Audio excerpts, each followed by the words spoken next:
자, 이번 이야기 아코님이 찾아오셨습니다. 오늘 아코님이 들려주실 무서운 이야기는 어떤 이야기가 될지 함께 만나보도록 할게요. 안녕하세요. 아코님. 네, 반갑습니다. 아이고, 오늘도 이렇게 뵈서 참 좋네요. 아유, 저도 좋죠. 네, 와주셔서 너무 감사드립니다. 아유, 아닙니다. 네. 자, 그러면 바로 출발을 한번 해보도록 하겠습니다. 렛츠가! 기립입니다. 아코죠!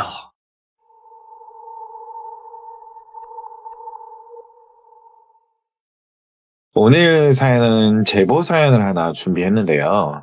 제가 이 사연을 들었던 시기는 1년 정도 전에 처음에 들었던 걸 기억을 하고 오늘 주인공분의 이름을 혜운 씨라고 가명을 하겠습니다. 시기는 1998년. 그 당시 태훈 씨의 나이가 12살. IMF가 터지고 있던 시기죠. 네. 1998년이면. 그 당시 IMF가 터지면서 태훈 씨의 집도 아버지 사업이 조금 안타깝지만 안 좋은 쪽으로 흘러가면서 빨간 딱지를 붙이게 되는 그런 시절을 보냈다고 하더라고요. 집안 자체가 가세가 많이 기울게 되면서 집도 절도 다 잃었으니까 어쩔 수 없이 경남의 어느 시골 마을 친할머니 댁에 태훈 씨와 여동생인 태연 씨가 맡겨지게 됐대요. 아무래도 시골 마을이다 보니 또래 친구들이 당시엔 없었고 너무 심심하다 보니 마을 동네를 이것저것 며칠간 헤집고 다니기 시작했대요. 심심한 시골 생활에 처음엔 저쪽에 논밭도 가보고 저쪽 마을에 냇가도 가보고 그 냇가에 가서 다슬기도 잡아보고 매일매일 그렇게 노는 것도 사실 지겨웠대요. 어느 한날은 우리 할매 할아버지가 일하는 배추밭을 오늘 가보자. 오늘은 산을 가보자. 이렇게 생각하고 할아버지 경운기를 타고 여러 번 올라가 본 그 할아버지 배추밭 길을 가까우려니 생각을 하면서 무작정 올라갔대요. 걷고 걸으며 오르막을 또 올라가고 또 올라가고 그렇게 가다 보니까 아이씨 왜 이렇게 힘든 건지 아니 분명 가까운 것 같았는데 왜 가도 왜 안 나오나 혼자 그렇게 투정을 부리면서 올라갔대요. 예. 아무래도 항상 경운기 타고 올라가다 보니까 본인이 편하게 간 건 생각을 못했던 거죠. 그래서 걸어서 갈 수 있다고 생각했던 거였는데 더 이상 안 되겠다 싶은지 가던 길을 되돌아가기로 마음을 먹었대요. 한쪽 길이 그렇게 좀 완벽한 길은 아니지만 그래도 터 있는 길이 있어서 그냥 그 길로 다시 돌아가는데 근데 이 왼쪽으로 보면 혹은 또 오른쪽으로 보면 산 쪽 길이 있거든요. 그런데 저쪽 다른 쪽을 또 시선을 돌리다 보니까 산 쪽 길이 없는 자락에서 자기 또래로 보이는 여자애가 자기를 멀리서 보면서 눈웃음을 치고 있는 게 보였대요. 그걸 본 태훈 씨는 여기 산에 나 말고 또 있네. 야 근데 너 왜 웃는 거야? 야 너 누구야? 왜 웃어? 막 이렇게 소리를 질렀대요. 그럼에도 불구하고 계속 자신을 바라보며 그냥 실실실실 눈웃음을 치면서 그래도 먼 발치에서 지켜보는데 그거에 뭔가 당시 태훈 씨는 기분이 나빴대요. 기분이 나빠서 태훈 씨가 그쪽으로 산 쪽으로 걸어갔대요. 네. 가까이 다가서니 야 너 누군데 왜 웃어? 왜 실실 웃어? 너 근데 혼자 여기 왜 있어? 이렇게 따지듯이 물었는데 그럼에도 자기를 보면서 아무 말도 하지 않고 계속 시시시 웃으면서 눈웃음만 치길래 아니 기분 나쁜데 야 왜 우냐고 말을 하라고 말을 해 이렇게 기분 나쁘다는 시 표현을 했대요. 그러면서 갑자기 웃는 걸 여자애가 멈추더니 무표정을 지으면서 다시 한번 자기를 빤히 쳐다보길래 태훈 씨가 야 너 설마 말 못해? 이렇게 말을 했대요.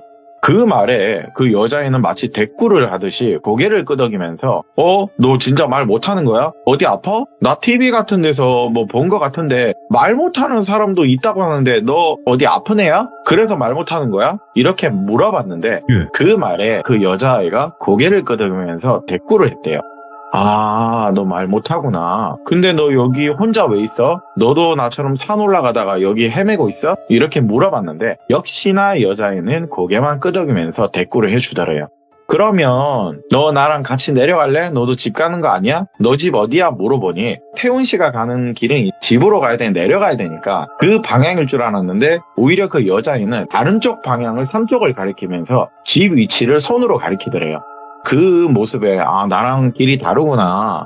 나는 저기 밑으로 길 따라가야 돼서 가야 될 것 같다. 다음에 또 보자 말을 하는데 여자애가 갑자기 주머니에서 뭔가를 하나 꺼내서 주는데 알밤이었대요. 깐 알밤인데 그 알밤을 태훈 씨가 받아들고 나 먹으라고? 고마워. 그렇게 먹으니 고개를 끄덕이면서 미소를 또 짓는데 안 그래도 나 좀 배고팠는데 근데 한 개는 좀 성이 안 차는데 더 없어? 이렇게 물어보니 더 있다는 식으로 고개를 끄덕이면서 자기를 따라오라는 제스처를 취하면서 어디를 가더래요.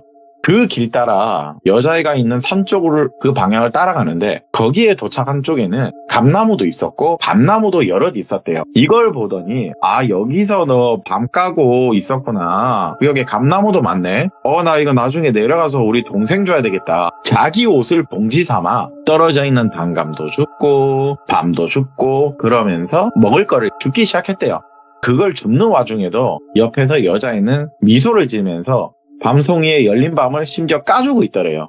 그걸 또 주워준다고 그냥 쉽게 표현을 할게요. 그렇게 줍는 와중에 한 자락 한 자락 산 쪽을 조금씩 더 올라가다가 어떤 큰 나무 아래 접시에 담겨진 음식이 보이더래요. 저거 무슨 접시에 음식 있는데 가까이 보니 찹쌀떡이 있었고 그리고 까진 알밥 그리고 또 동태전 이렇게 3개가 놓여져 있더래요. 나무 밑에 음식이 놓여져 있는 건 솔직히 우리 입장에서는 이상하다 싶은데 이 당시 나이로 치면 왜 이게 여기 있나? 이 음식 뭐야? 혹시 야 너 이 음식 네 거야? 물어봤대요. 그렇게 물어보니 여자애는 자기 음식이라 거리면서 고개를 또 끄덕이면서 표현을 하는데 아 이거 너희 엄마가 너 먹으라고 여기 가져다 놓고 간 거구나. 다시 물어보니 고개를 역시나 끄덕이며 대답하고 그럼 너 이거 먹지 왜 딱딱한 밤을 까먹고 있냐. 근데 난 진짜 미안한데 나 너무 배가 고파서 그런데 이거 먹어도 돼? 물어봤대요. 역시나 여자애는 고개를 끄덕이면서 먹으라는 제스처를 취해줬는데 야 너도 같이 먹자 네 건데 너도 먹어야지 말을 해도 자기는 괜찮다며 고개를 절레절레 저어주고 있고 너 먹으라고 역시나 손짓을 하는 그 여자의 모습. 태훈 씨는 그런가 보지 하고 놓여져 있는 찹쌀떡과 동태전을 너무 허겁지겁 맛있게 먹었대요. 산중에 널 만난 것도 신기하고 와 여기에 동태전이나 찹쌀떡 이렇게 만난 거 먹을 수 있어서 너무 좋다. 나 사실 요즘 할머니 집 밥이 너무 마음에 안 들어. 풀떼기만 있어서 좀 싫었거든. 혼잣말을 하면서 여자애와 그냥 말친구를 하고 있다고 표현할게요. 그 말을 주거니 받거니 혼자만 말을 해도 고개를 끄덕이면서 미소로 대답을 해주는데 그렇게 든든히 먹고 아까 말한 옷자락에 싼 감과 밤을 가지고 내려갔대요. 다음에 또 보자. 만난 거 먹게 해줘서 고마워. 이름 모르지만 암튼 고마워. 그렇게 내려갔는데 먼 발치에서 그 여자애는 손짓으로 계속 인사를 하며 배웅을 해줬다고 하더라고요. 그렇게 할머니 집에 도착을 하고 마당에 밤이란 단감을 내려놓고 할머니와 할아버지 그리고 여동생을 기다렸는데 집에 다들 와서는 이거 밤이랑 감 어디서 주웠냐 이렇게 할머니가 말을 하니 아까 할머니 일하시는 배추밭에서 심심해서 올라갔는데 너무 멀어서 다시 돌아오는 길에 이거 주웠다 이렇게 말을 하니 할머니가 아이고 이거 어떻게 이 고사리 같은 손으로 주웠냐. 나름 산이라서 오르막길도 많고 산중인데 무섭고로 왜 혼자 올라가냐. 다음부터는 위험하고로 올라오지 마라. 할머니께서 걱정을 해주셨대요. 아니라고 할머니 나 산에 사는 어떤 내 또래 말 못하는 여자애 만났다. 같이 놀면서 감도 따고 밤도 따고 동태전이랑 찹쌀떡도 맛있게 먹었다고 이렇게 할머니한테 말씀을 드리니 아이고야 무슨 산 중에 누가 산다고 거기에 그리고 동태전이랑 떡이 있냐. 할머니가 이렇게 말을 하니까 아니야 할머니 걔 산에 자기가 산대. 거기 산대 집 있대. 그리고 또 큰 나무 밑에 음식 있던 거 당연히 얘가 먹으라 해서 나 먹은 거기 때문에 먹을만 하는데 괜찮던데? 이 말에 할아버지가 또 옆에서 그걸 들으시고 여기 산 중에는 사람 없는데? 할아버지가 여기 다 아는 동네고 다 내 산인데 어찌 보면 어떻게 누가 여기 산다는 말이고 산에 아무도 안 산다고 말을 해주니 당연히 태훈 씨 입장에서 난 먹고 놀았는데 아니 분명 산다고 나 음식 먹었다고 아이고 선아 아무래도 네 거기 무덤 많은 것에 그 제사 지내고 가져다 놓은 음식은 네가 그 여자애랑 먹은가 보지 걔는 그 음식 가져다 놓은 그 부모 딸일 수도 있고 혹은 뭐 니처럼 길 잃어서 거기 있다가 노는 애인가 보지 이렇게 말을 했는데 그럴 수도 있겠다 얘가 거짓말할 수도 있겠다. 태훈 씨는 그때는 그냥 넘겼대요. 그렇게 뭐 그날 해프닝으로 끝났고 이후에도 한날에 너무 심심했대요 또. 오늘은 지난번 실패한 할아버지 할머니의 배추밭 산 중에 오늘은 꼭 가봐야지 하면서 다시 올라갔대요. 어느 정도 도착했을 때 그러고 보니까 지난주에 이쯤이었던 것 같은데 얼마 전에 그 여자를 만난 장소 오늘은 안 보이네. 그래도 혹시나 몰라서 내가 먹었던 떡이랑 동태전 있죠. 그 나무 쪽으로 방향을 틀어 혹시나 몰라서 가봤대요. 그런데 거기를 가니까 그때 지난주 봤던 여자애가 나무 밑에 앉아있길래 너무 반가웠대요. 어라, 너 또 여기 있네? 아니요, 나 또 왔다고. 나 지난주에 봤는데 기억나지? 이렇게 말을 하니까 그 여자애는 이가의 미소를 역시나 환하게 지으면서 고개를 끄덕이면서 반겨줬대요. 그때는 뭐 동태전 떡이 있었는데 이번에도 그 나무 밑에 주변을 보니까 이번에 사과하고 꽃감 통닭이 놓여져 있더래요. 와, 여기 통닭이 있네? 와, 여기 왜 통닭이야? 지난번에는 전이 있더니 나 이거 먹어도 돼? 태훈 씨는 너무 기분 좋아서 물어봤대요. 역시나 고개를 끄덕이면서 허락을 했대요. 와, 고맙다고. 나 통닭 진짜 오랜만에 먹는데 이번에는 할머니 할아버지 일하시는 산중에 올라가는 길인데 나 혹시나 너 있나 싶어서 여기 와본 건데 와, 진짜 현재했다. 고맙다고. 근데 너 왜 안 먹어? 여기 보니까 하나도 먹은 티가 없는데 왜 안 먹었어? 물어봤는데 마치 자기는 괜찮다는 손짓을 하면서 먹으라면서 계속 제스처를 취했대요. 그 여자애는. 그날도 배가 터지게 엄청 맛나게 먹었대요. 자기가 먹는 와중에도 옆에서 웃어주고 마치 나를 뭐 엄마 미소로 바라보는데 도대체 얘는 왜 웃기만 하고 먹진 않냐, 그렇게 궁금해 했지만 그래도 그거보다는 고마움이 더 컸대요. 먹으라고 했으니까. 야, 근데 너 집 어디야? 근데 나 할아버지한테 들었는데 여기 산에 집이 없다고 하는데 너 여기 근처 산다며 너 집 어디야? 물어봤대요. 역시나 그 여자애는 손가락을 가리키면서 어떤 방향을 가리키는데 아, 저쪽으로 쭉 더 올라가야 되구나. 그 말에도 역시나 말없이 미소만 짓고 있는 모습에 그냥 그런가 보다 하고 나 이제 배 채웠는데 나 여기 할아버지 할머니 배추밭 올라갈 건데 너도 같이 갈래? 이렇게 물어보니까 자기는 안 가겠다는 고개를 저으면서 그렇게 제스처를 또 취해줬대요. 그래, 그럼 나 가봐야 하는데 오늘도 고마웠고 너무 잘 먹었다. 다음에 또 보자 하면서 태훈 씨는 그대로 올라갔대요. 그렇게 올라가는 첫날 갑자기 여자애가 옷자락을 잡으면서 깜밤 하나를요 또 건네주는 거예요. 뭐 이번에는 깜밤 하나 주네? 뭐 이거 나 먹으라고? 고마워. 그대로 먹으면서 그냥 또 올라갔대요. 그냥. 한참을 드디어 올라가니 할머니 할아버지 일하시는 모습이 보이길래 할머니 할아버지 하면서 막 뛰어갔는데 할아버지 할머니가 아이고 손자가 그 멀리서 올라왔는데 아이고 우리 손 왜 여기까지 힘든데 올라왔냐, 올라오지 말랬는데 이렇게 말을 해주니 기분 좋죠. 아니라고, 재밌었다고, 괜찮다고. 나 오는 길에 지난번에 봤던 여자애 또 만났다? 그 여자애가 근데 음식 같은 거 먹으래서 그렇게 이야기도 하고 놀다 왔다. 그렇게 물어보니까 할머니께서 산중에 그런 걸 어떻게 먹었냐고. 나 또 만났다니까 그 여자애. 그 여자애 만난 곳에 나무 밑에 가니까 지난번에는 전하고 뭐 떡 있었는데 이번엔 통닭도 있어서 할머니 나 이거 먹고 왔다, 걔가 먹으래서. 그리고 할아버지 얘 집 여기 맞대요, 여기 산대요. 이렇게 할아버지한테도 말을 하니까 할아버지는 아닌데 여기 안 사는데. 아무튼 간에 할아버지가 오늘 내려가거든. 읍내 가서 고기나 한번 사줄 테니까 실컷 먹자. 그렇게 할아버지도 또 일단 손자가 왔으니까 그러려냐고 그냥 말을 넘기는데 나 근데 오는 길에 통닭 많이 먹어서 배부른데 고기 다음에 먹으면 안 되는가? 근데 그 여자애가 하나도 안 먹은 통닭 나 혼자 다 먹어서 조금 미안해요 할아버지. 아무리 같이 먹자고 얘기해도 안 먹는다 손살에 막 치길래 나만 실컷 먹어서 지금 미안한데 걔 내려가는 길에 같이 내려가서 고기 먹으면 안 되냐, 이렇게 할아버지한테 물어봤대요. 그래 우리 손자 착하네. 경운기 타고 내려가는 길에 그 여자애 있는데 한번 가보자. 그렇게 일을 하고 내려갔대요. 경운기를 타고. 어느 정도 내려가니 할아버지 이쯤이라고 저쪽 산중길 옆으로 걸어가면 감나무밭이랑 밤나무 많고 거기 어떤 큰 나무 하나도 있다고 할아버지가 경운기를 내려서 같이 가보자고 거기를 걸어갔는데 근데 여기서 좀 이상한 게요. 내가 분명 오른쪽 왼쪽 자락으로 갔을 때는 이게 가까웠는데 왜 감나무 밤나무 밭이 안 나오지? 왜 그냥 소나무 뭐 갈대밭 뭐 이런 거만 있지? 아니 나 분명 혼자 아까 얘 보러 왔을 때는 가까운 거리였는데 아무리 걸어도 그 장소가 안 나온대요. 왜 없지? 나 이렇게 깊이 들어온 거 없었는데. 혼자 막 생각을 하는데 할아버지가 아직도 가야 하냐 묻길래 할아버지 이상하다, 이렇게 먼 거리 아닌데 왜 이렇게 안 나오지? 맞는데 나 여기 2번이나 왔는데 왜 안 보이지? 발 동동 구르니까 할아버지는 당연히 산길이 여러 개라 여기 아닌 걸 수도 있다, 원래 산이란 거 그렇다, 다음에 기억나면 다시 와보자고, 이제 내려가자. 그렇게 다시 경운기를 타고 집으로 내려가는 길에 반대편 쪽에서 차 한 대가 올라오더래요.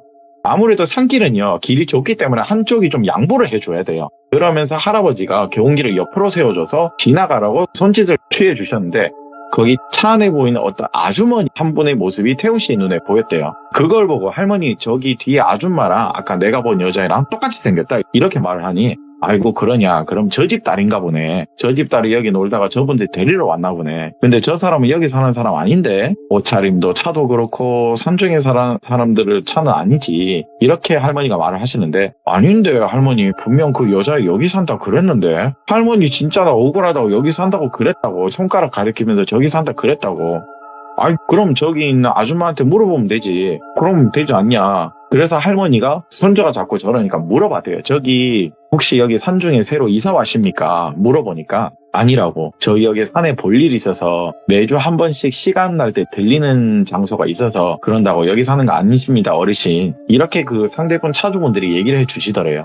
아이 근데 우리 손자가 여기 혼자 오는 길에 어떤 여자애를 봤다고 하는데 그분 딸인가 싶어서 물어봤다. 거기 뒤에 보이는 그 애엄마랑 너무 똑같이 닮았다고 해서 물어본 거니까 뭐 그런 거 없습니다. 이렇게 발길을 할머니가 돌리시는데 갑자기 차에서 아저씨분이 내리시더니 지금 뭐라고 그러셨냐고. 애엄마랑 닮은 사람을 봤냐고 너무 놀라면서 말을 하더래요. 네네 우리 손자가 요 뒤에 있는 아줌마랑 똑 닮은 여자애를 봤다고 하는데 뭐 통닭도 이래저래 아까 얻어먹었다고 해서 물어본 겁니다. 그 말에 또 한 번 더 놀라시고, 아니 그게 무슨 말씀이냐고. 통닭이요? 저희가 통닭은 지난주에 한 며칠 전에 곶감이랑 해서 우리 딸 보낸 자리에 갖다 놨는데 그걸 저기 애가 먹었다고요? 아니 며칠 지난 거면 지금 당시에 상했을 텐데 그걸 먹었다고요? 할아버지 할머니도 너무 놀랬대요. 아니 그게 무슨 말일까. 우리 손자가 먹었다고 하는데 아니 그리고 딸 아닙니까 이렇게 말 아니라고. 사실 2달 전에 하늘에 별이 돼서 죽었대요. 이렇게 아저씨가 말을 하는데 할머니가 너무 놀라셔서 아니 그게 무슨 말이냐고. 아니 우리 손자가 그 여자를 봤다는데. 태훈 씨도 그걸 듣고 아니라고요. 아니 아저씨 저기 할머니 나 봤다고. 나 오늘도 봤다니까. 나 지난주 만나서 그때도 음식 얻어먹었고 오늘은 지금 따뜻한 통닭도 얻어먹었다. 분명 자기 여기 방향 산다고 손가락질 했었고 나 얼굴도 기억한다. 진짜 뒤에 아줌마랑 똑같이 생겼다. 그 말을 듣던 뒤에 타시던 아주머니도요 차 문을 내리고 울분을 갑자기 토하시면서 끄악끄악 통곡을 했다고 하더라고요. 그 당시에는. 그 모습에 할머니 할아버지는 이 여자는 왜 오냐, 또 태훈 씨는 왜 이 아줌마를 울고 있냐, 너무 놀란 상태였고 그 통곡하는 모습이 너무 좀 괴기스러웠대요. 사실 그때는. 아저씨분이 태훈 씨한테 다가가서 얘야 진짜 미안한데 정말로 어떤 여자애를 본 거 맞냐 말을 하니까 네 분명 봤다고. 머리띠 메고 하얀 티를 입었고 맞다 세일러문 그린 같은 운동화 신고 있었다고. 그러고 보니까 지난주에도 그 하얀 티에 세일러문 운동화를 신고 있었고 지난번 신발은 똑같은 것 같은데. 그 말을 하니까 아저씨분도 갑자기 손을 얼굴을 부여잡고 통곡을 같이 하셨대요. 아줌마랑. 예. 태훈 씨 입장에서는 아니 이분들이 왜 그러지? 아니 왜 자꾸 오는 거지? 내가 설마 얘 거 음식 뺏어 먹어서 나 먹으라고 먹은 건데 뺏어 먹어서 그런가? 그 당시는 어린 마음에 5만 가지 생각을 다 했대요. 예. 그러면서 조용히 할머니과 할아버지, 아저씨 아줌마 이 네 분이서 이야기를 하는데 당시 할아버지의 표정이 아직도 기억이 난대요. 엄청 놀랐다는 표정. 집에 그렇게 돌아와서는 할아버지와 할머니가 자기를 병원을 데리고 갔대요. 혹시나 아프진 않는지 여러 검사를 시켜줬지만 당연히 태훈 씨는 멀쩡해요. 나 안 아픈데. 할머니 여기 왜 아니고 나 안 아픈데? 말을 해도 우리 손자 어제 많이 걷기도 하고 그래서 와본 거니까 그냥 그러느니 해라 이렇게 말을 해줬대요. 할머니. 네. 그런데 그 주에요 얼굴 보기 힘들었던 엄마 아빠가 집에 오셔서는 자기를 막 걱정 어린 눈으로 타이르듯이 안아주기도 했대요. 당시 아직도 기억이 난대요. 우리 엄마 아빠가 왜 갑자기 와서 나를 안아주는지. 그러면서 하는 말이 아들 태훈아 다시는 혼자서 산에 올라가지 마라. 약속해라. 절대 올라가지 말고 행여나 가게 되거든 할아버지 할머니랑 항상 같이 가고 혼자 가지 마라. 엄마랑 약속하면 엄마가 올 때마다 태훈이 좋아하는 양념치킨도 사다 줄 테니까. 그 말을 어머니가 참 차분하게 타이르듯이 얘기하는데 알겠다고. 대신에 약속 지키라고. 올 때마다 양념치킨 사와야 된다고. 그렇게 약속대로 절대 그 이후로는 혼자 산을 간 적이 없대요. 그렇게 좀 시간이 흘러서 이제는 읍에 내려가서 학교 전학수속도 마치고 평범하게 시간을 이후로는 보냈대요. 다시 말씀드리지만 그 이후로는 절대 산에 가지는 않았대요. 그렇게 그 기억과 그 여자애는 기억 속에 잊혀져 가는데 시간이 흐르고 더 흘러 어느덧 고등학생이 된 태훈 씨가 됐거든요. 이제 연고지를 아예 옮겨서는 소박하지만 예. 작은 빌라를 장만해서 할머니가 할아버지가 계시는 이런 지역은 같은데 여기 시골 마을이 아닌 읍이라고 하겠습니다. 읍에 빌라를 하나 사서 살게 됐대요. 가족끼리. 네. 그러면서 어느 한날 주말에 아버지가 우리 할머니 할아버지 시골집 가서 고기나 구워 먹고 놀다 오자 그러길래 알겠다고 해서 태훈 씨랑 태연 씨 여동생이랑 같이 시골집을 갔는데 아직도 할머니 할아버지는 산중에서 안 내려오셨는지 안 계시더라고요. 기다리다가 좀 지쳐서 동생한테 야, 나 할아버지 할머니한테 가볼 건데 너 같이 갈래? 아니 그러자고 여동생이랑 올라갔대요. 그러면서 올라갔는데 야 태연아, 나 그 생각이 난다. 나 초등학교 때 혼자 산에 올라갔었거든. 그때 우리 또래 여자애를 만났는데 세일러문 신발 신은 여자애 아직 생각이 나네 지금. 말은 못한 걸로 기억하는데 산중에 자기 집이 있다고 손짓하면서 고개로 절레절레 아래 위로 처음에 대화하던 그게 좀 생각이 난다. 작은 덩치에는 그 당시 이 길이 가까워 보여서 걸었는데 어찌나 멀던지 고생 좀 했다. 근데 걔 만나서 중간에 가 음식도 먹고 좀 재미나게 나름 놀았는데 이 말을 동생한테 하니까 여동생이 자기를 보더니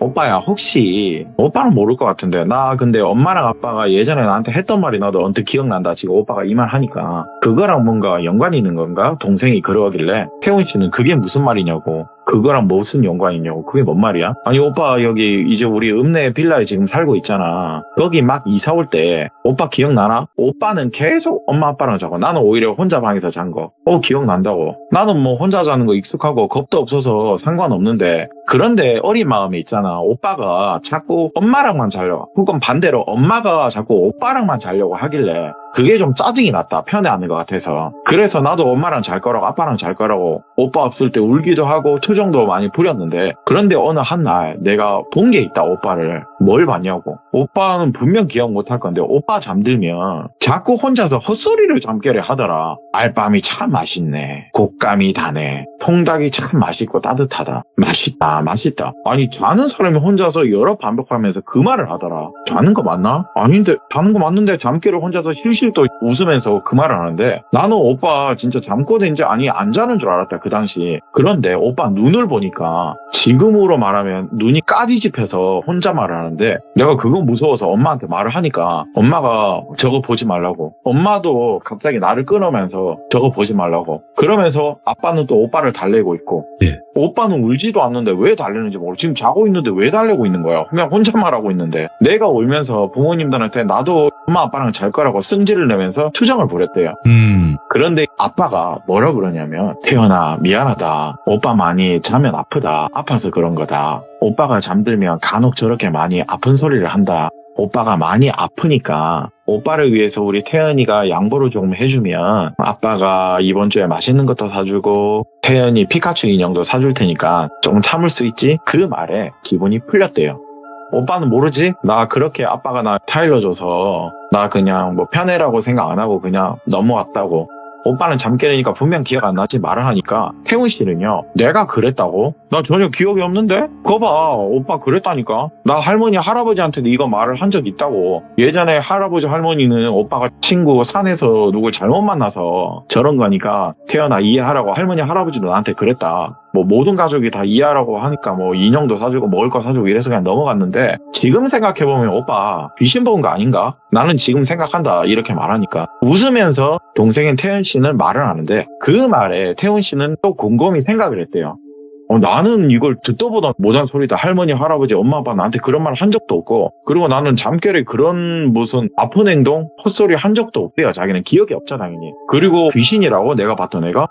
아닌데? 나 낮에 음식 먹었고 벌건 대낮이었는데 심지어. 그리고 그거 잘 먹거나 올라가고 탈도 없었는데. 아무튼 나 멀쩡하잖아. 야 그리고 이제 다 왔어. 저쪽 길로 가면 감나무하고 밤 떨어진 나무 있을 거라고. 큰 나무 있었다고. 이미 말을 하다 보니까 거기 도착을 했거든요.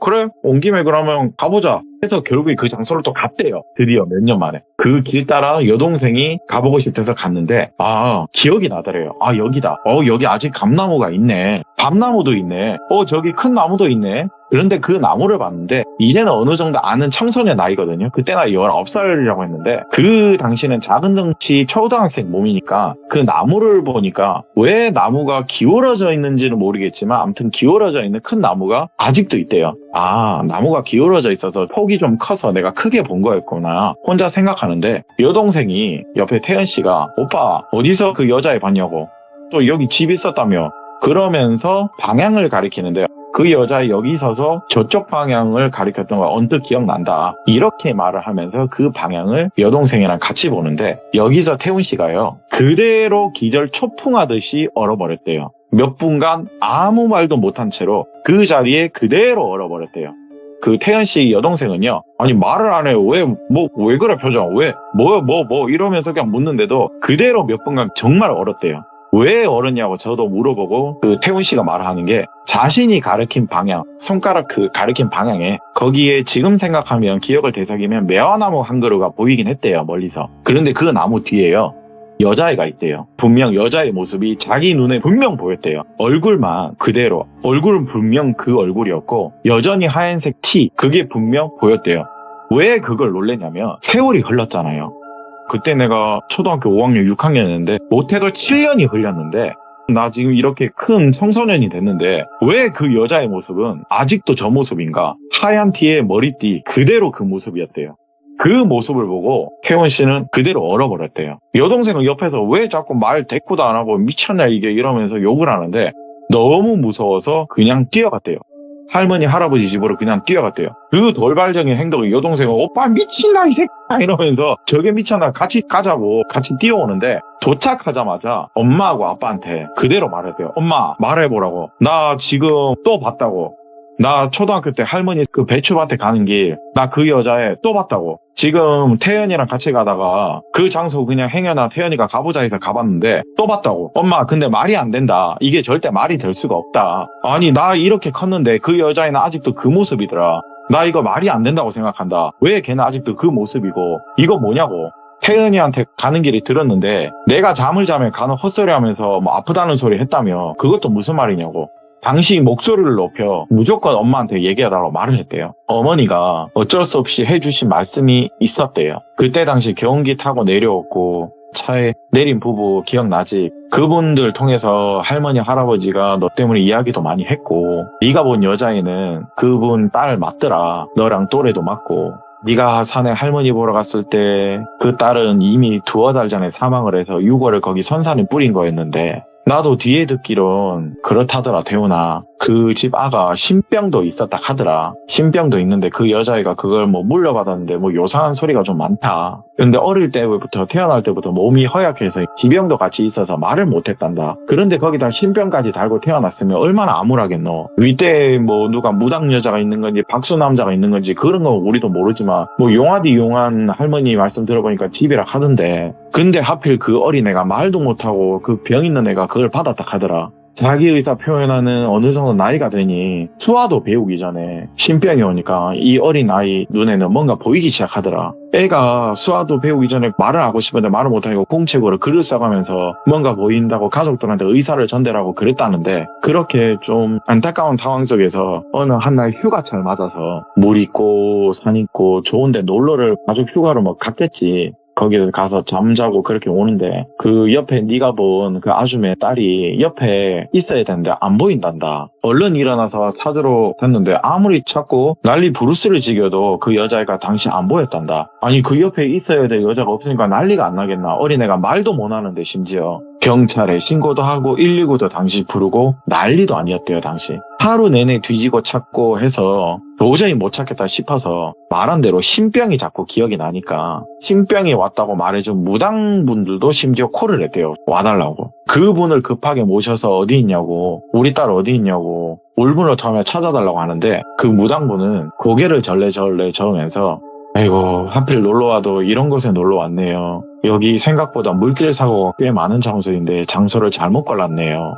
어린 애가 애를 부르는 소리가 몇몇 들립니다. 신병 있는 애다 보니까 분명 저 소리 들렸을 겁니다. 내 귀에도 지금 들리는데 밤중에 놀자고 엄청나게 그랬을 거라고. 그러니까 저 여자애가 신병이 왔으니까 들리지 않았겠냐. 지 혼자 다들 자는 길에 친구들이 있다 싶어서 강가에 나간 것 같은데 아마 변을 당한 것 같다. 아마도 강 주변 물길 따라 흐르는 곳에 찾다 보면 시신이 나올 거래요. 그 말에 경찰분들에게 부탁을 해서 강 주변 수색을 늘렸대요. 밑에까지. 이틀째 되는 날 시신이 나왔대요. 이후에 시신은 어찌됐든 수습을 해야 되니까 어린아이니까 여기 산중의 꽃과 사람들이 오고 가는 여기 길터, 바로 지금 태훈 씨가 있는 이 친구를 본 장소를 얘기하는 거예요. 매화나무도 심고 재를 뿌려주면서 하늘에서 편하게 쉴 거라는 무당의 조언이 있어서 이곳에 장소를 택했대요. 그리고 절대 강이 보이면 안 되고 산중에 꽃과 매화나무가 있으면 괜찮을 거다. 이렇게 얘기를 해줬대요. 그리고 여길 또 선택한 이유 중에 하나가 이 부부분들도 여기 근처에 선산이 있대요. 그렇게 일단 태훈 씨한테 부모님이 말을 해주는데, 그런데 그걸 네가 가는 길에 그 죽은 귀신은 네가 본 거다 태훈아. 네 초등학생 때 할머니 할아버지 보러 간 그 산길에 죽은 귀신은 태훈이 네가 본 거라고. 한 번은 그렇다 꿈이다 하겠지만 네가 음식까지 먹었다며, 그리고 그 알을 2번 봤다며, 얼굴까지 너 기억난다며. 그러니까 그 뒤에 있는 차에 있는 엄마를 보고도 네가 저 아줌마랑 똑같이 생겼다 이 말을 한 거 아니겠냐. 그리고 왜 그 애가 네 앞에 나타났는지는 모른다. 그리고 왜 네 눈에 보였는지 나도 모른다. 그냥 그렇다 하더라. 그러다가 한 4, 5년쯤에 사실 기가 막힌 이야기를 또 하나 듣게 된 게 있다. 태연이가 먼저 봤는데 네가 잘 때마다 자꾸 알밤에 통닭에 꽃감에 잠꼬대를 그렇게 하더라. 너무 요상하다 싶어서 신뢰를 무릅쓰고 그 죽은 엄마를 다시 한 번 더 연락해서 그 무당 좀 한번 혹시나 해서 태훈이 현상이 이러하다 말을 하니까 무당이 놀라하더라. 그 아가 태훈 씨한테 미소를 짓고 음식을 나눠줬다고요? 아니 그리고 그 음식을 먹었다고요 당시? 보통 죽은 자의 음식은 쉰내가 나고 썩어서 먹지를 못하는 현상이 있는데, 아니 그거를 당시 그 시간 지난 음식을 별 탈 없이 먹었다고요? 먹었다 우리 아들. 그 당시 병원도 갔다고 하는데 아무튼 그렇다. 이렇게 하다 보니까 왜 태훈 씨가 이 여자애가 보였는지 혹시나 해서 그 무당분이 사주를 한번 봤대요. 너무 기가 막히게 맞는 운명이래요. 이게 어느 정도까지 맞는 정도냐면요, 돌비님하고 음력 생일이 똑같아요. 예를 들어 태훈 씨하고. 그리고 태연아 씨도 똑같아요. 여기서 더 놀란 건 부모님들 나이도 다 똑같아요. 뭔가 다 맞대요. 그냥 사주가. 뭐야? 그냥 성별만 다르지 거의 맞는 사주. 그 정도의 운명이었대요. 엄마는 자세히 모른다. 나도 좀 기가 막혔다. 우리 집안하고 저쪽 집안하고 성별만 다르지 거의 맞더라. 이게 사주가 맞는다고 해야 되는지 사주가 겹친다고 해야 되는지 모르는데 그 무당 말에는 그렇단다. 그래서 네가 산중에 가다가 너를 가볍게 본 건지 모르겠다. 그 여자애가 친한 친구로 볼 수 있고 동지로 동무로도 볼 수 있는지 어찌됐든 네한테는 귀신이 되어서도 너 먹으라고 잘 대해준 것 같은데 긍정적으로 좋게 받아들일 수도 있긴 한데, 당신이 엄마는 네가 어린 나이에 귀신이 씌인 것 같아서 너무 싫었다. 그래서 혜연이한테 미안하지만 너를 잘 때마다 엄마 곁에서 한시도 안 빼놓고 너를 달래고 괜찮다 그렇게 안고 잔 거다. 네가 지금 오늘 또 가서 걔를 본 거면 너 절대 여기 오면 안 되겠다 태훈아. 사람은 사람대로 정상으로 살아야지 귀신은 귀신대로 살아야 되고. 그렇게 이 시절 모든 이야기를 태훈 씨는 그 당시 다 들었대요. 그리고 지금은 또 20년이 흘렀죠. 20년이 넘은 지금 할머니 할아버지를 집으로 모시게 하고 그 선산은 가진 않았대요. 그리고 그 지역도 떠나게 됐대요. 그 말을 들었을 때. 지금 태훈 씨가 생각을 해도, 그리고 지금 가더라도 그 여자애가 자기는 보일 것 같대요. 사람들이 흔히 말하는 귀신이 있니 없니, 나는 분명 귀신을 그때 봤고 느꼈고 음식도 먹은 거라고 하면 증명이 된 거 아니냐. 나는 이게 믿는다. 귀신이 있다고 믿는다. 발걸음이 안 떨어진다. 이걸 저한테 얘기를 해주더라고요. 이 사연을 당시에 다 듣고 제가 아는 사람이다 보니까 산이를 혹시나 해서 같이 만나게 해줬어요. 이 이야기를 되새기면서 한 번 더 듣게 됐는데, 산이 대답에서는요 의외의 말이 하나 나오더라고요. 귀신이 주는 음식은 여러 번 받아 먹어서는 안 된다. 그거는 절대 먹어서는 안 된다. 근데 2번이나 먹었다며. 그리고 그 아이는 혼이 그 자락에 분명 남아있어서 태훈 씨 눈에 보인 거겠지. 근데 태훈 씨 기라고 얘기할게요. 쉽게 표현해서 기라고 굳이 말하면 귀신 볼 수 있는 혹은 귀신 느끼는 몸인 것 같다. 조심해라 태훈 씨. 어머니나 무당 말대로 귀신이 살 곳과 사람이 사는 곳은 정해져 있다. 이왕이면 엮이지 않는 게 좋다. 내가 여기서 더 말을 해서는 안 될 것 같다. 절대 가지 마라. 천운이라고 생각하고 그냥 그렇게 지내다 보면 그냥 재밌는 이야기거리라고 생각을 하고 잊어라. 그러면 탈 없이 넘어가게 될 거다. 이 말을 당시에 산이가 조언을 해줬어요. 그래서 오늘 사연은 나는 어릴 적 분명 귀신을 보았다라는 사연을 하나 가지고 와보게 됐습니다. 어마무시하네. 역시나 아코님이 이야기하시는 거는 사실 믿고 보죠, 저희는. 아유, 네, 저는 믿고 보고 믿고 당시 듣는. 좀 소름이었어요. 네, 아코님의 이야기고, 오늘 그래도 어려운 자리 이렇게 또 시간 내주셔서 다시 한번 감사드립니다. 너무 고마워요. 감사합니다. 건강하세요. 네.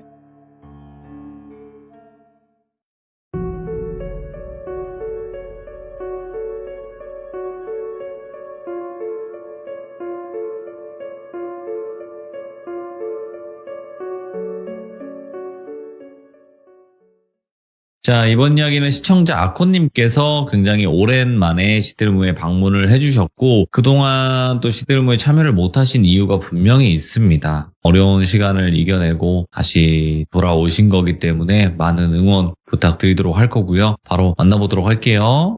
안녕하세요. 아이고, 아코님. 네, 반갑습니다. 아이고, 이렇게 다시 목소리를 듣게 되어서 너무 좋네요, 한편으로는. 아, 그러네요. 네. 기자님들. 아코님께서 그동안, 한동안 좀 못 오셨는데, 그 이유를 제가 이제 많은 분들이 물어봐도 말씀은 안 드렸었어요. 당연히 개인적인 일이기도 한데, 그래도 네네. 아코님께서 왜 못 오셨는지 궁금하신 분들도 계시긴 하더라고요, 많이. 아, 네네. 네, 그래서 직접 말씀이 가능하시면 하시고, 아니다, 난 그거 아직 안 되겠다 하지만 안 하셔도 돼요. 아유, 아니죠. 네네네. 왜 말 못할 건 없죠.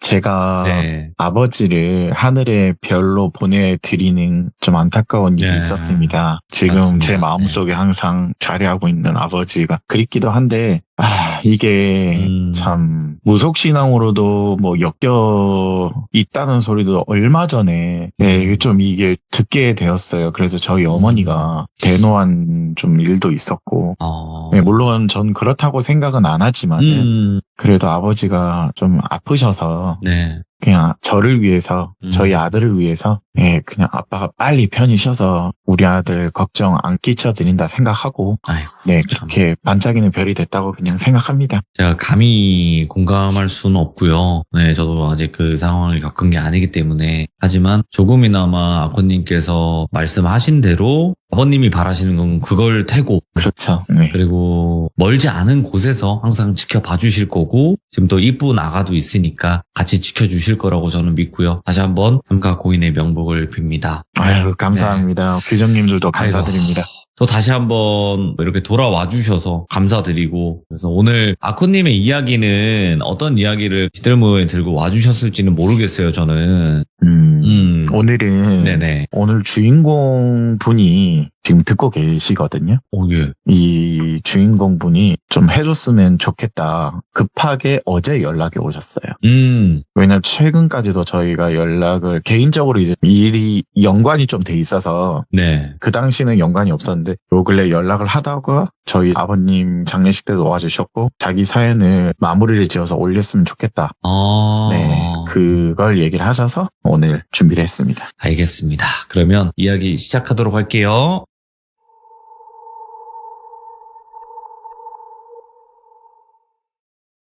네, 오늘 준비한 사연은 시기로는 얼마 되지 않는 따끈따끈한 사연을 가지고 왔는데요. 현재 살고 있는 대구에서 그리 멀지 않는 인근 지역, 그곳에서 산이와 우연치 않게 저랑 동행을 하게 된 사촌 동생 진규, 이렇게 3명이 같이 이동을 하게 됐어요.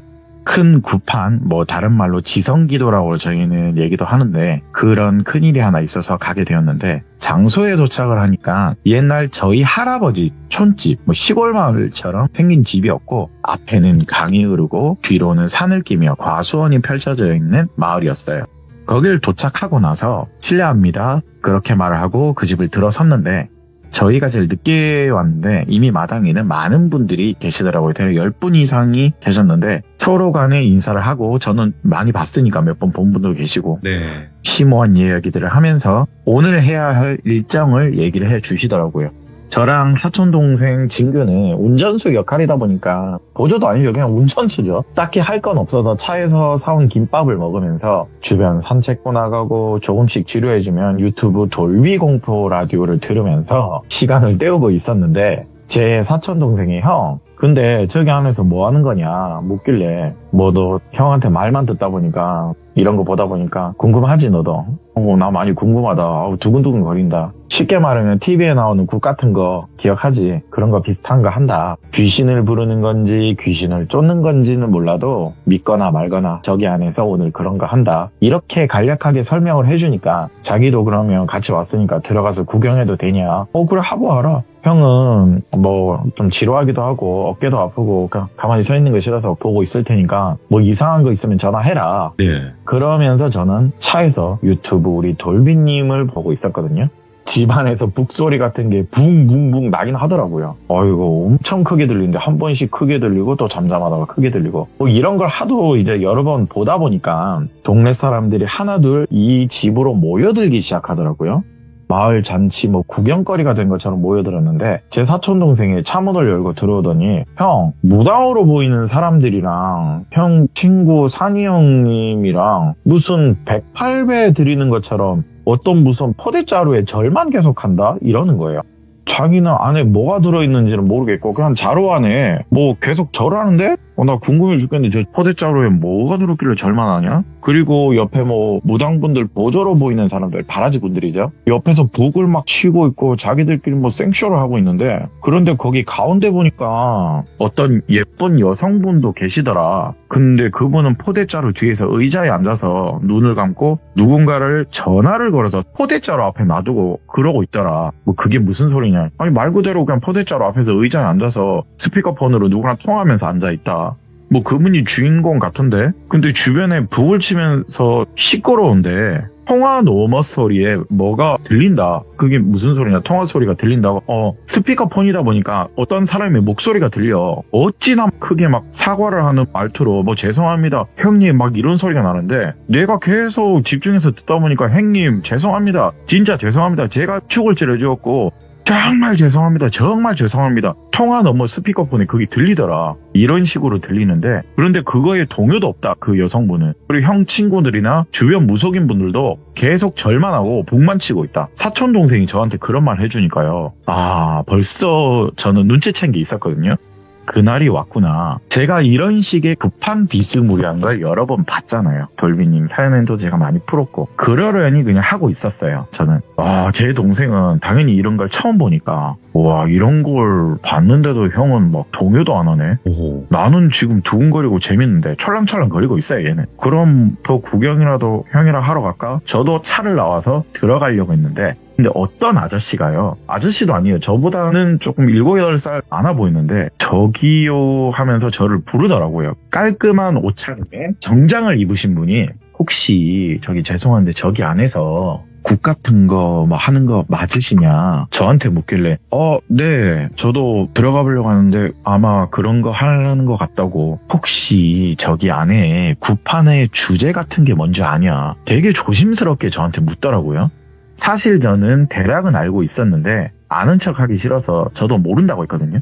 그래서 저도 궁금해서 들어가 보려고 한다 말을 하니까 같이 들어가셔도 된다. 마을 분들도 여기 지금 들어가 있다 하니까. 근데 제가 좀 들어가기는 뭐하고요. 혹시 들어가면 어리긴 이쁘장하게 생긴 아가씨 있지 않더냐 저한테 묻더라고요. 옆에 저는 못 봤는데 사촌동생이 네 있다고 대신 대답을 해주더라고요. 휴대폰 들고 누구랑 통화하면서 어떤 포대자루 앞에서 그냥 옆에서 누구랑 통화하듯이 포대자루 앞에 스피커폰을 대고 그냥 얘기해주고 있다. 저는 못 봤으니까 제 사촌동생이 디테일하게 좀 얘기를 해주더라고요 이분한테. 이걸 다 듣더니 제가 사정이 있어서 들어가지는 못한다. 정말 죄송하다. 그런데 이것 좀 꼭 전해주실 수 있냐. 그러면서 종이에 싼 어떤 액자 하나를 저한테 주더라고요. 제가 이걸 받고 이거를 누구한테 전해주라고요? 정말 죄송하다. 정말 죄송하다. 계속 저한테 부탁을 하면서 구판을 주도하는 사람이 분명히 있으실 겁니다.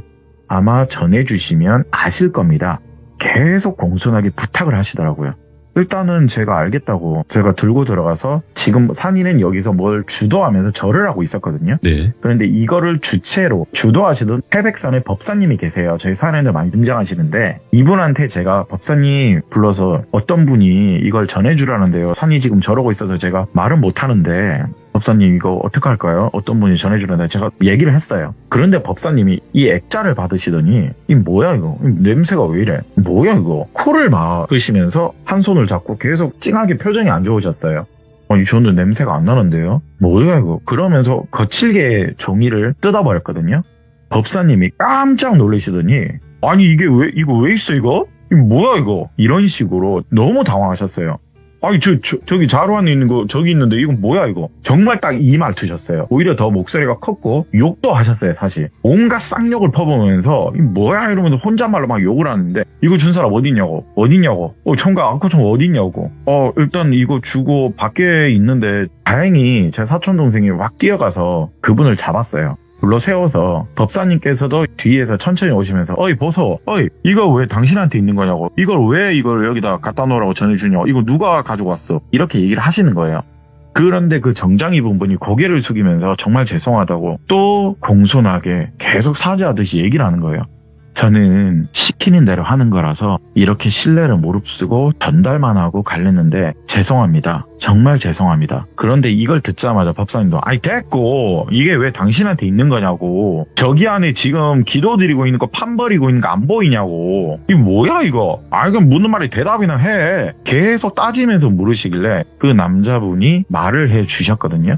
이건 제 남동생이 10여 년 전 어떤 그림을 보고 따라 그린 그림입니다. 저희 남동생이 미술 전공이라 그림을 잘 그렸던 막내입니다.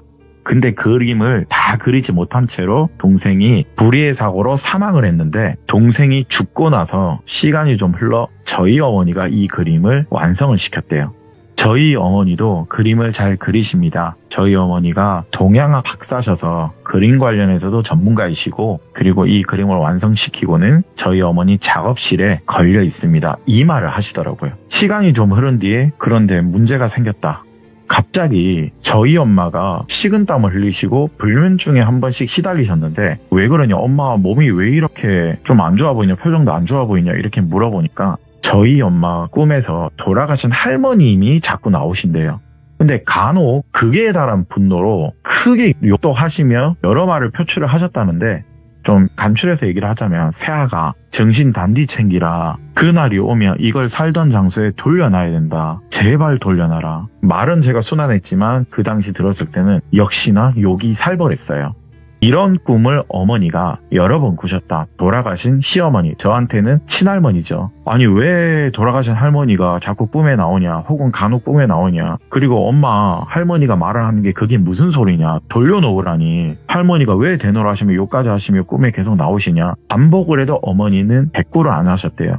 엄마 말을 해라. 제발 말을 해라. 내가 할머니가 어떤 분인지도 아는데. 끝내 엄마는 무엇인가 알고는 있는 것 같은데 말을 안 하셨대요.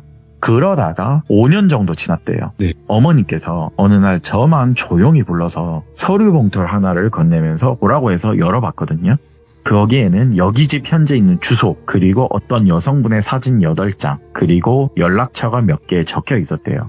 엄마 이게 뭐냐고 계속 따져서 물었는데 엄마 혹시 이거 누구 뒷조사 있냐고 하니까 어머니가 마지못해 고개를 끄덕이셨대요. 그러면서 어머니가 하시는 말씀이 엄마가 병고가 생겨서 너한테 크게 부탁을 하면은 혹은 갑자기 엄마가 이 세상 사람이 아니게 되면 여기 적혀있는 몇 년도 몇 월 며칠에 이 그림을 전해줘라. 여기 얼굴에 아가씨한테. 아니 이게 무슨 소리냐 엄마. 이걸 왜 이상한 소리를 하고 이걸 왜 전해줘야 되냐. 큰아들 잘 들어라. 엄마가 예전에 막내 기르면서 그린 이 그림 그리고 그렸던 거 기억나지?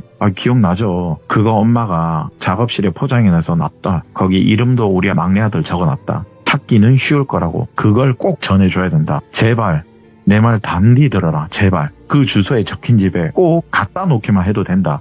그러면서 엄마가 저한테 또 부탁을 하는데 근데 제가 여기 온 건 어머니가 지금 부탁해서 가지고 온 건 아니래요. 아니 어머니가 부탁을 해서 가지고 온 게 아니면 전 옆에서 되게 궁금했거든요. 법사님도 이게 그럼 무슨 소리냐고. 그럼 이거 당신의 엄마가 주라고 했으면 이거 갖고 온 거 아니면 오늘 왜 왔냐고. 이거 왜 들고 왔냐고. 어머니 몰래 가지고 온 거래요. 아니 몰래 가지고 왔다고요? 법사님도 왜 몰래 가지고 왔냐 물으니 저희 할머니가 정말 한때는 용한 무당이셨다. 막내 동생이 사망하고 얼마 안 있다 할머님도 돌아가셨는데 할머님의 여동생, 즉 저한테는 이모 할머니죠. 3일 전에 저희 아버지한테 이모 할머님이 전화가 오셨는데 아버지한테 하는 소리가 야, 내 말 잘 들어라. 니 죽은 네 엄마가 내 꿈에 나타나서 네 처자 안 말리라고 쌩 난리를 지기더라. 죽은 우리 언니가 나와서. 그게 무슨 소리냐고. 내가 꿈속에서도 내가 대꾸를 못하니까 그냥 듣기만 하고 그냥 눈 감고 있었는데 야, 잘 들으리. 죽은 네 막내 아들하고 관련 있는 것 같은데 네 마누라가 무슨 숭한 물건 하나 가지고 있다는 것 같다. 당장 그 물건 주인한테 돌려주라고. 좋은 물건이나 비싼 물건이나 숭한 물건은 모두 다 똑같이 만들어도 가진 자가 주인이며 반드시 본 주인이 있다. 처음 주인이 진짜 주인인지 똑같은 걸 만들고 베끼고 뭔 개짓을 해도 반드시 이거는 주인이 있는 기라. 이건 네 마누라가 주인이 아닌 기라. 이러면서 흥분하듯 이모 할머님이 아빠한테 말을 하셨대요. 아빠는 무슨 봉변을 받았는지 할머니가 그런 말 하시니까 아니 그게 뭔지는 모르겠지만 일단 너는 내 시키는 대로라. 내 말 명심해라. 네 처자 물건 당장 갖다 주라 해라. 척을 지면 안 되는 기라. 절대 지면 안 되는 기라. 그런 말을 하셨대요. 그걸 아버지랑 어머님이 다투시면서 말을 하시는데 그런 물건 없다고 끝내 어머님은 발뺌을 하시더라고요. 왜냐, 나는 엄마한테 들은 게 있는데. 부부싸움을 크게 하셨대요. 너무 크게, 아버지가 너무 대노하셔서 엄마한테 말을 해라 해도 엄마는 꿈쩍도 안 하시길래 아버지가 저랑 소주 한잔해서 하소연하며 말을 하셨는데 큰아드님은 그거를 말을 할 수밖에 없었대요. 아버지, 사실 어머님이 얼마 전에 이런 지시를 저한테 했다, 뒷조사를 해서 그걸 아버지가 듣고 놀라시고는 급하게 이모 할머님한테 그 자리에서 바로 전화를 하셨대요. 그리고는 이모님이 다음날 오전에 바로 오셨대요. 여기 살고 있는 지역으로. 그리고 몰래 엄마 작업실을 들어가서 액자 그림을 보시더니 이거 맞다. 냄새 난다. 맞다. 당장 주인한테 돌려주고 와라. 어젯밤에도 언니야가 나와서 얼마 안 남았다. 빨리 돌려주고 오느라. 당장 가라. 갖다 주면 뭐든 된다. 그냥 갖다 줘라. 이렇게 할머님이 말을 하셨대요. 예. 그러면서 저도 급하게 뒷조사를 한 것도 있습니다. 정말 죄송합니다. 그리고 그날이 바로 오늘이라고 얘기하더라고요. 저도 처음에 긴가민가 했습니다. 이걸 이모 할머님한테 말씀을 듣고 진짜 여기를 와봤는데 구판이 있을 거라고 했는데 정말 구판을 벌이고 있고 상상을 못했다. 아우, 제가 이거 뭐라고 말씀드리지. 정말 말도 좀 횡설수설하고 그냥 죄송하다는 말밖에 못 드리겠다. 저희 이모 할머님도 무당이셨다. 즉 저희 할머니랑 쌍둥이셨대요. 돌아가신 할머니랑.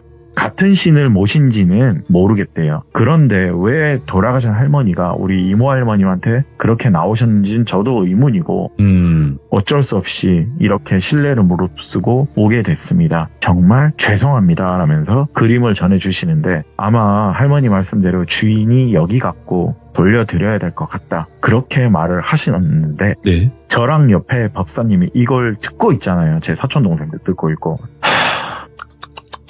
계속 쯔쯔쯔 거리면서 법사님께서는 아이고야, 왜 막내 아들 죽은 화살을 우리 수정씨한테, 저 처자한테 끝내 화풀이를 하려고 하냐. 그러면 안 되지. 잘생긴 총각 뭐 사회는 어찌됐든 잘 가지고 왔다. 정말 잘 가지고 왔다. 잘했다. 거기 어머니 잘 타이르고 잘 위로해 드리게. 그래도 하는 한에서 끝내야지. 척을 지면 안 된다. 척을 노하게 되면 정말 안 된다. 우리도 척을 달랬는데 보통 일이 아니다. 자고로 척이랑 여러 풍문이 있고 여러 흉한 말도 있는데 왕가의 혼사를 맺어 높은 가문에 사람을 일컫는 풍문도 있고 척신이 한을 맺어 보면 단순히 한이 아니라 원한이 되는 재앙신이 되는 기라. 흔히 말해서 악마신, 악마, 악신 뭐 이런 게 되는 기라. 보복만을 생각한다. 그게 척이라. 이 조선실록에도 괜히 척 지지 마라 이런 소리 하는 거 아니라 막 이런 말 역사까지 들먹이면서 얘기하시는데 전 그게 더 놀랬거든요.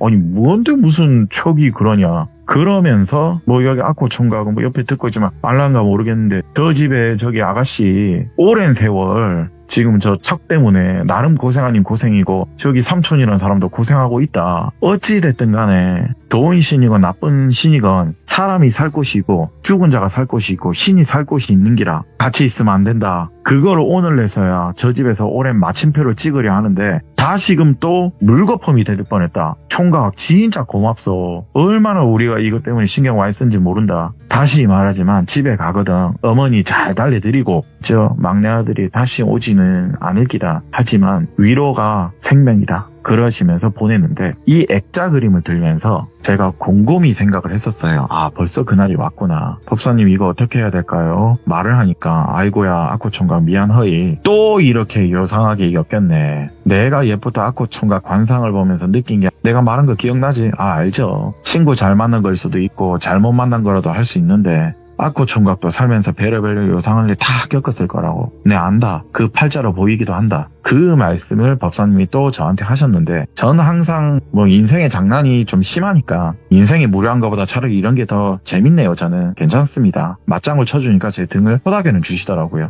그럼 이 그림 어떡하죠? 라고 다시 한번 물으니 우리끼리 적어가서 몰래 불태워버리자. 이거는 모르는 기다. 나중에 얘기해야 된다. 그러면서 저랑 사촌동생 법사님 이 3명만 논두렁 같은 데를 가서 불을 질렀어요. 네. 태워 없앴거든요. 그리고 저한테 당부를 하시는 게 이 이야기를 오늘자부터 뭐 사람이 죽으면 이후에 언젠간 좋은 거 소천한다는 말 들어봤지? 사구제처럼 49일이 지나고 나서 반드시 이 얘기를 해라. 떠들고 다니지 말아요. 그 동생도 이렇게 말하시더라고요. 그러면서 또 말씀하시는 게 오늘 이 구판에 액수가 좀 나간다. 이게 좀 비싼 구판인데 이걸 사주한 주인이 내외가 신신당부를 했는데 그래도 이렇게 오늘 끝이 날 수 있어서 쉽게 말해 한은 피할 것 같다. 다행히 이 한을 오늘로서 끝낼 수 있을 것 같다. 내가 여기 용돈도 챙겨줄 테니 비밀 좀 부탁하이. 이 말을 계속 반복을 하셨어요. 대화를 끝내고 저희도 집에 들어갔거든요. 늦은 밤 구판이 다 끝나가고 있었거든요. 그러면서 구판을 치르면서 했던 제사 음식들을 다시 치우고 또 음식을 정성스레 차리면서 제사를 정말 드리더라고요. 그렇게 구판을 마무리 지으면서 제사도 마무리 지으면서 자루 안에 담긴 게 도대체 뭔가 싶었죠. 저는 이미 알고 있지만 그런데 제가 방금 법사님과 불편 그 그림하고 그 액자하고 똑같은 거라고 했는데 그 포대자루를 열었을 때는요. 세월의 흔적 속에 관리를 잘못한 건지 종이가 녹아내려 있더라고요. 오. 형체를 알아보기 힘들게 종이가 녹아내렸어요. 액자 유리는 이미 그을려서 깨져 있고 주변 손상도 많이 되어 있었어요. 어찌됐든 그림이라 보기에는 많이 변해 있었어요. 그 그림을 마주한 주인공 수정씨로 보이는 사람이 다시 한번 그 그림 앞에 절을 하면서 스마트폰 스피커 너머로 삼촌 다 끝났다 한마디 해라 이 말을 하더라고요. 그러면서 스피커폰 너머로 형님 죄송합니다 정말 죄송 뭐 이런 식으로 울분을 토하며 사과를 하시더라고요. 저 전화기 너머의 중년 남자는 누굴까? 그 그림은 저희는 이미 태웠지만 이 그림도 참나무 수출 다른 바라지 분들이 가지고 오더라고요. 네. 그리고 그 자리에서 이 그림도 역시 하늘로 올려 보내더라고요. 불타 없어지고 있었거든요. 옆에 제 사촌동생은 우와 뭔데 저 그림이 저러고 있냐. 형이 말한 돌비공포라디오의 사건 현장 사연의 현장을 내가 직접 보게 되다니 와 영광이다. 이 그림을 뭐라고 이게 뭐라고 이거 꼭 사연에 나가면 나 꼭 들어야지 이런 말을 하면서 농담을 주거니 받거니 했는데 그날의 구판은 그렇게 끝이 났거든요. 이 사연의 내용은 제 사연의 두꺼비 그림의 후속작입니다. 아, 맞아. 네. 오. 이게 10년의 세월이 어느덧 지났거든요. 예. 그리고 돌비님께 정말 죄송하지만 제가 목요일날 펑크를 3-4번 낸 적이 있어요. 아, 괜찮아요. 예. 네, 그 구판 중에 하나가 이거예요, 돌비님. 아, 그때 한번 네. 말씀하셨다. 이거 있어가지고. 네, 부득이하게. 갑작스럽게 일이 생겨서 네, 아. 죄송합니다. 그 아니에요. 사건이 이 사건이었고요. 예. 산이보다도 저는 뿌듯한 거 오히려 이거를 먼저 듣게 됐잖아요. 네. 예, 이거 후일담을 산이한테 얘기를 하니까 저한테 쌍욕을 퍼붓더라고요. 아니 그래도 나는 룰대로 지킨 거다. 나는 룰대로 지켜서 얘기한 건데 그럼에도 불구하고 쌍욕을 저한테 크게 퍼부었는데 끝내 지금까지도 이유는 말을 안 해주더라고요. 왜냐하면 법사님께서 이 이야기는 당연히 함구하라고 했고 네. 금기사항도 있어가지고 지금에서야 저도 이렇게 이 자리에서 말을 하지만 아직도 저는 기이했던 거 저 포대자루 안에 그림이 손상이 된 거라면요. 새로운 그림이 언젠가 다시 나타나 척신의 한이 다시 한 번 더 이어지게 되는 저주라고 저는 생각하거든요. 아, 네. 이미 오늘 이 재를 통해서 이 그림은 없어요. 그런데 오늘 이 청년분이 어머니가 그린 그림을 가지고 와서 이걸 우리가 처리를 했다는 거잖아요. 저는 이걸 중간에 막을 수 있었던 계기라고 생각하거든요. 그런데 저는 산이한테 욕을 많이 먹었어요. 이게 정말 우연인지 아닌지 뭐 정말 무속신앙계에서 말하는 우연은 결코 우연이 아니라고 하는데 그 운명이라고도 하더라고요.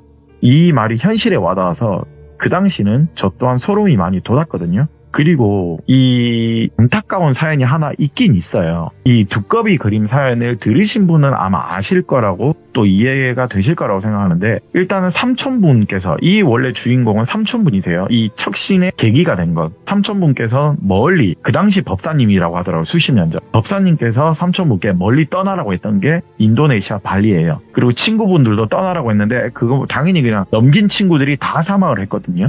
근데 삼촌과 친구 한 분은 그리스로 가신 친구분이 계시고 삼촌분은 발리로 가셨는데, 혹시나 삼촌분께서 이 모든 게 끝났다고 해서 한국에 와서 한 명 그리스 갔던 친구 소식을 알게 됐는데 교통사고로 사망을 하셨다고 합니다. 결국에 척신의 한해 재앙을 피한 분은 삼촌밖에 없어요. 수정씨 삼촌밖에 없거든요. 그리고 두꺼비 괴담의 이 내용을 듣다 보면요, 도대체 아까 말한 그 막내 아들이라는 사람이 어떻게 흉한 짓을 했길래 왜 죽었는지, 그리고 또 어머니는 왜 이거 복제까지 해서 이 그림을 완성을 시켜서 수정씨한테 2번의 한을 다시 한 번 더 물려주려고 했는지는 끝내 산이가 저한테 얘기를 안 해주고, 법사님도 그 얘기는 모르는 게 나을 거다라면서 얘기를 안 해주셨어요. 네. 그러면서 끝내 저한테 얘기해준 건 아니지만 산이가 작년 가을쯤에 이 사구제가 끝나고 저한테 얘기를 했던 게, 너 정말 미안한데 너한테 안 좋은 일이 몇 개 있을 거다라고 하긴 했었어요. 그래서 제가 아버님에 대한 명복을 빌면서 이건가 설마 좀 생각을 했는데, 그냥 저도 무심결에 어머니한테 이걸 얘기를 했는데 어머니는 너무 극대노를 하셨어요. 네. 그래서 요걸 제가 먹은 건지, 좀 자기랑 엮이게 해서 미안해서 그런 건 사실 알거든요. 그것 때문에 욕하는 건 제가 오랜 친구다 보니까 잘 알거든요. 좀 미안하다를 좀 욕으로 표현하는 친구예요. 저는 알기 때문에. 네. 오늘 두꺼비 그림 괴담의 이야기가, 이걸 해달라는 분이 사실 되게 주변에 많으셨어요. 그래서 오늘 준비한 게 바로 두꺼비 그림 괴담의 마지막 이야기를 준비를 했습니다. 일단은 말씀해 주셔서 감사드리고, 오늘 참여하기가 어려우셨을 텐데도 불구하고 사실 너무 저희가 생각했을 때도 감히 공감을 못하고 안타깝지만 우리 아코님의 목소리를 들으니까 저희는 좋거든요. 솔직하게. 완전 자주 와야죠. 아코님께서도 혼자가 아니에요. 가족들만 있는 게 아니라 저희라는 또 하나의 가족이 있다고 생각을 해주세요. 아유, 감사합니다. 네, 우리 가족 많아요. 아코님 감사합니다. 감사합니다. 네.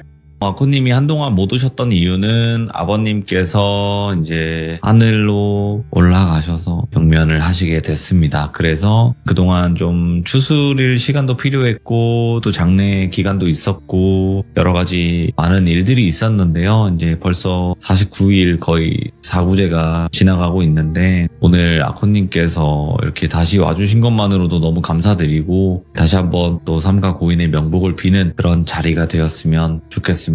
감사합니다.